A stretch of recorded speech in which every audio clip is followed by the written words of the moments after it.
Hi Vera, thanks for inviting Street Food Warms Your Heart to your restaurant here at Valley Point, the restaurant Kuru Kuru Japanese restaurant at Valley Point, Hex 01-07.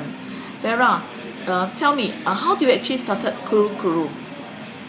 We started Kuru Kuru after we sold the Japanese restaurant that we owned previously.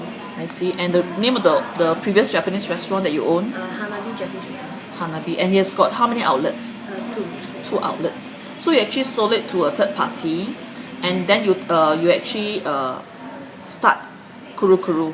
Yes. And in the year 2006. So from 2006 until 2013, that's a total of about almost close to 7 years. Yes. So it's a 7 year here at Valley Point. I see. We were at Serene Centre before we shifted to Valley Point. I see. Serene Centre over at near Coronation, that Yes. stretch, right? Bukit Timah. Okay, Bukit Timah area. Okay, good. So why do you actually start the Japanese restaurant? I love Japanese culture, food, Yes, the country, I the see. people. The people.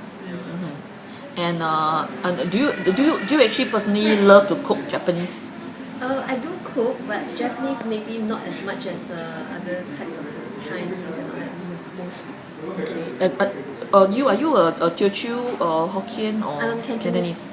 Oh, you're a Cantonese. Okay, good. So actually, Cantonese women actually can cook very well. Really? Yeah. I mean soups, not all the soups. Yeah. How do you actually position your restaurant, Vera? We are family casual Japanese restaurant. Okay, so it's a Japanese family or business Japanese restaurant. Okay. And is this part of the franchise brand that you actually take up? No. No, it's not now. So actually, it's a brand which you actually started yourself. Yes. Right. So what's your background, Vera? I was in sales for many years. I see. Did real estate, farmer sales, and now restaurant for 10 years. So do your years in business development and sales and marketing actually help you a lot? When you actually run the restaurant. Yes, it has. It has helped me a lot. It has sort of exposed me to the marketing aspect when I do the restaurant business. Like I will try to think of consumers, consumer behavior, how to retain customers, customer loyalty, things like that, and what appeals to people in the market. We have to do, besides doing something that you're passionate about, we have to do a product that's fine and that you have your customer coming back for it. Good. Very good. So basically, how many years of F&B experience do you actually bring along with you when you started Kuru Kuru? Before Kuru Kuru was Hanabi, so Hanabi was about 2 over years. 2 over years. Yes. So with that about two years now. Then over the 7 year with Kuru Kuru, that'll be a total of almost 9 years. 9 years of F&B experience. Yes. Okay. So currently, how many partners are there in the company? No, Kuru Kuru is solely owned by me at the moment. Alright, so you're the sole owner of Kuru Kuru. Okay. Are there currently any other F&B brands that you actually handle, or is this the only brand that you are involved in right now? I have shares in a Thai restaurant, but that is managed by my partners. I see. So Thai restaurant, what's the name of the Thai restaurant called, and where is it located? Thai Table, located at Simpang Bedok. Oh, Simpang Bedok. Is that the latest? Is that the Bedok Point there, or is it? It's very near. It's quite near off Expo Tanah Merah.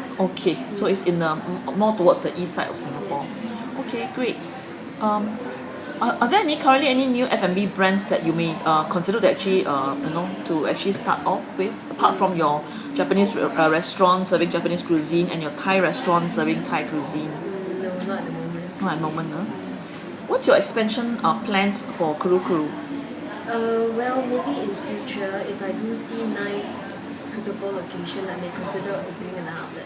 Okay, another outlet in Singapore? Yes. Okay, so locally in Singapore, not overseas. No. Okay. So total to date, there are a total of one outlet of Kuru Kuru in Singapore. Okay. Who handles menu planning at the restaurant? Myself and my kitchen. Okay. We have meetings, discussions about what to do, etc. How often do you change or expand your menu?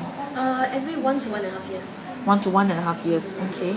Currently, your restaurant actually offers a buffet a la carte, as well as a la carte Yes. menu. Okay. You also have a set menu, right? Yes, we do. Okay. How many items are available on the menu to date? All in all. All in all. Yes. Buffet About is 100? 100. Buffet is about 148. Okay. A la carte, I think it's about 80 plus. Yeah. A la carte is 80 plus. Yeah, our Okay. set menu is about 15 sets. About 15 sets, okay, to date. So there's a room for expansion, basically. Every time we expand, we will have to take away something here and there because Why? because if we have too many sets, you need a lot more space to do the preparation. I see. So that's the key reason Yes. why. Okay. How many items are soup, starter, meat, seafood, vegetarian, or dessert and beverage? Or overall, basically it's categorized into different sections. Yeah, most of our categories are like appetizers, sashimi, sushi, makis, deep fried items, grilled items. We have soups as well, and then we will have the rice and the noodles, Rice and and noodles. desserts and drinks. Desserts and drinks. So basically, they're actually I would see quite a large assortment of Yes. different categories that you actually have. How many kitchen staff do you have to prepare the food? 7. You have 7 at your outlet. Wow, that's quite a lot, for Yeah, because a la carte buffet, the food is all cooked a la minute, so there's no way you could have too few staff. Whereas for a la carte, you could afford to have fewer staff because each person may look after 1 to 2 stations. Whereas here, we have each station we need at least 1 cook, Okay, not 2 or 3. understand. So actually, you're actually quite well prepared to handle huge crowds coming in. With a full seven staff here in the kitchen. Yeah. So basically, the 7 staff that you actually have here cook everything. They know how to cook everything. Or are they stationed at different individual to cook maybe individual categories? Well, we have cooks who could do 2 different stations or even a third station, but not everybody is good. Maybe at least 2 or 3 of them who Okay. could like go around the different stations. So they are familiar. Each will be familiar with 2 or 3 stations. All right. Okay. Good. So there's a certain level of specialty in there. Yes. Okay. Do you have how many how currently are the kitchen staff trained? Do you actually send them for training in Japanese culinary cuisine? No, Schools. because the recipes we have sort of fine-tuned it over the years. So most of the time, whoever comes in, if they have better ideas or better suggestions to the recipe, we will I try see. it out. And if it really tastes better, we will adopt it. If not, we will just retain our own recipes. I see. So basically, the staff that you actually so-called hire and bring in actually people with experience, I would say. With or without, it's not an issue. As long as they're willing to learn, I think attitude is way more important than experience. So recipe-wise, they more or less they learn on the job. Yes. Yeah. Okay. Or they rather they fine-tune if they've got the better ideas to actually doing it. Yes. Okay. Do you currently the so-called the kitchen here, does it prepare the marinades, the pastes, and the sauces and dressings on a daily basis, or do you actually prepare it weekly? For the Mostly marinades, paste. every day, if not every 2 to 3 days. Okay, so actually I would say a lot of the so-called the marinades, the paste, everything are basically fresh. Yes, it is Basically definitely fresh. done Okay. fresh. Where usually do you actually purchase or source for your food ingredients, your sauces, condiments, marinades? Are they especially imported from like Japan? We have sauces from Japan, like for example things like the soyu, the mirin, the sake, etc. But our own in-house sauces, which has to be like cooked or prepared, it's a mixture of such ingredients. Will be done in our kitchen.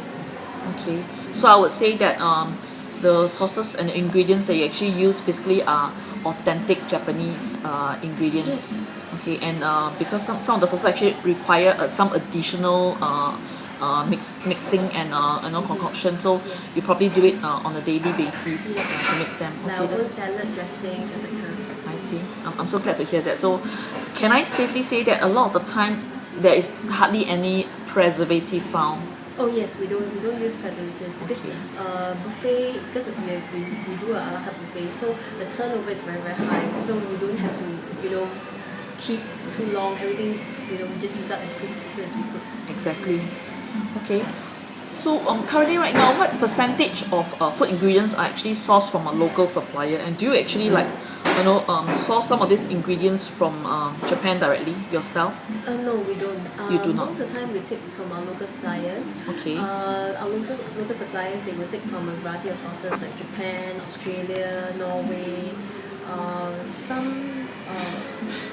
We may have some sources from some source of food from maybe Vietnam and China now. I see.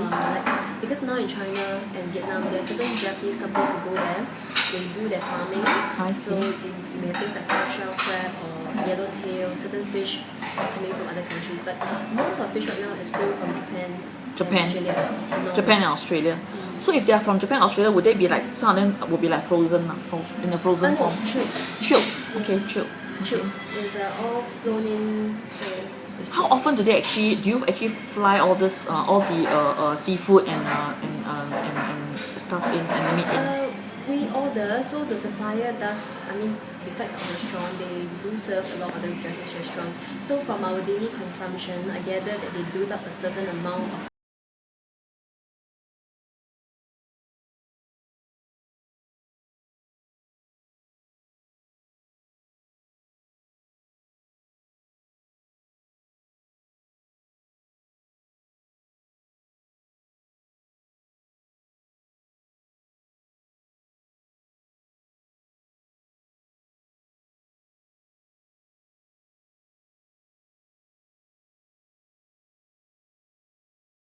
on the actual day. Most of our food, maybe except one chicken dish that we need to marinate overnight, the rest are we marinate on the day on the time of cooking.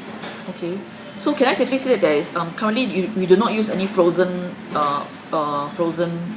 so-called meat, seafood, We poultry? do use some frozen things like scallops, Okay. chicken and pork, but they deliver every, I think 3 times a week. So basically they are chilled. Yes. They're chilled. Okay. Alright. Are the food actually prepared a la minute? For example, all your sushi, sashimi, tamaki, or your ajinomono, tempura? Yes, all a la minute. Okay. What is the slogan and mission statement of the restaurant for the diners to remember you by?